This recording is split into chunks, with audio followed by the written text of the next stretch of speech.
This movement will not be silenced. You're listening to The Charlie Kirk Show. I feel like this hour is just like the hour of patriotic advertisers. So now we got Refi, who, again, literally was at our Old Miss event because they want to continue sponsoring our college campus tours at Turning Point USA, and they support this show.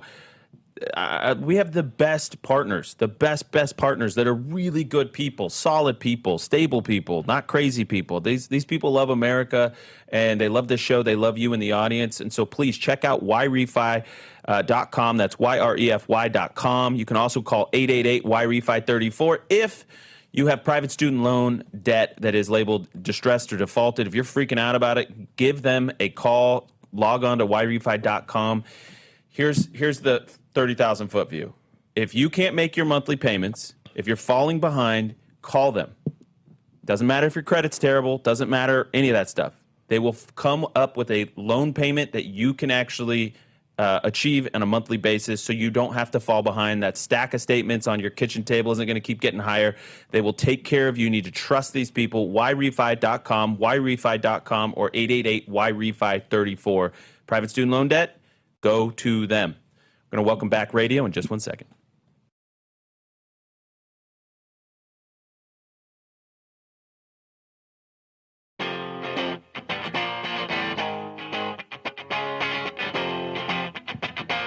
All right, welcome back to the Charlie Kirk Show, radio stations across the country. We're joined by the officer, Brandon Tatum, and Jack Posobiec's in town for election night streaming. So this is going to be your one-stop shop for all things election night related. We got PA, New Jersey, VA. We got AZ. There's a bunch of stuff going on Tuesday night, New York City. So make sure you tune into the Charlie Kirk Show and Thought Crime. We'll do this. Maybe we'll do the Thought Crime. Oh, it's the Super Stream. That's going to be Super the thing. Super Stream. Election night Super Stream. So Jack, you got a little bit of breaking news here I want to get to.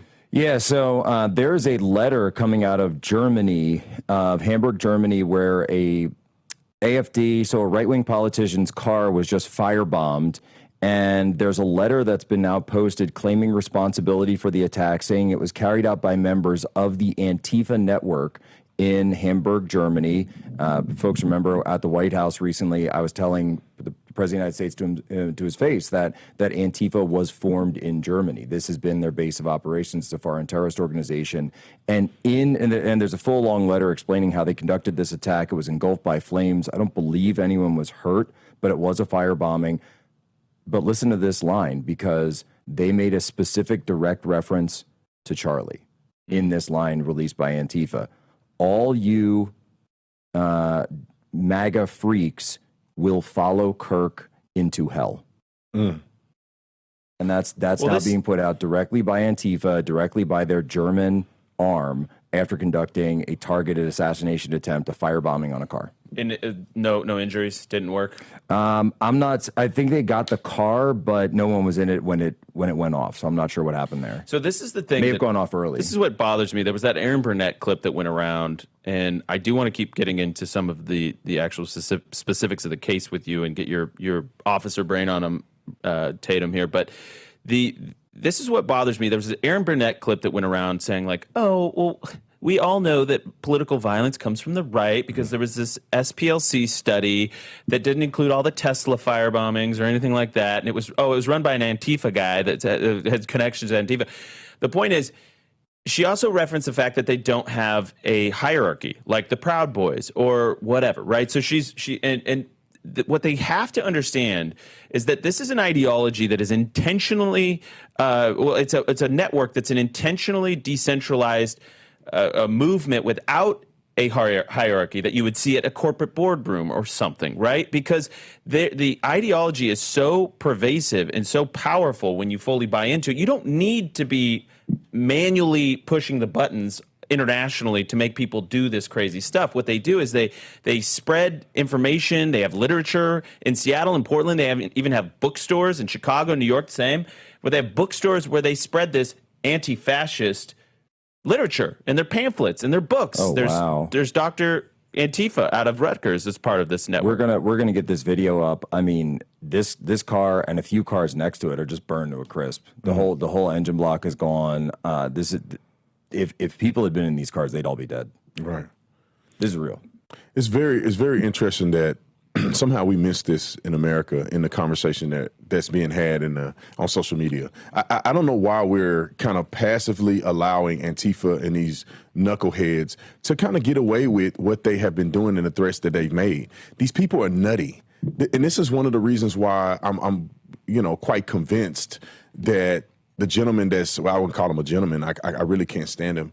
But the person that killed Charlie, the reason why I'm very convinced that he is the one that did it, because that ideology is consistent with violence. They tried to kill other politicians. Obviously, he assassinated Charlie. They wish that they can do it to more people. This is their ideology. This is what they represent. This is the hatred that's in their hearts for people like us who are just exposing truth and standing up for American values. And their whole intent is to eliminate us. They mock Charlie after his death. They go on Halloween and have these costumes with, kind of showing a death similar to Charlie. You got the school board or teachers here in Vail School District in Tucson that were all dressed up like Charlie got killed, and it's crazy. That particular story, I'm holding out some hope. No teacher should be dressing like. First of all, whatever they it said was. they dressed that way last year. Oh, so after Trump got shot, they dressed like that. So here's my theory on it, by the way, because I took a bunch of incoming on it over the weekend for outing these teachers. First of all, I'm never been into the blood and gore thing for Halloween, let alone when you have teachers that are supposed to be raising the next generation doing the blood and gore thing. I'm trying to give some space because some people don't make that connection, okay? But for example, we were doing trick-or-treating this weekend, and we came up to a house. Most of them were like fun fairy tale houses. There was a Barbie house. Like, okay, you're not into Barbie, but at least it's not creepy and weird. Then we came up to this one with this guy who literally had like a demon head, like a second head that he'd like a prosthetic that he had, and it was creepy and dark. And my wife looked at me and she goes, "We're avoiding that house. Don't go anywhere near it." And I was like, absolutely. So we took our kids around the other way. We'll be right back with Brandon Tatum.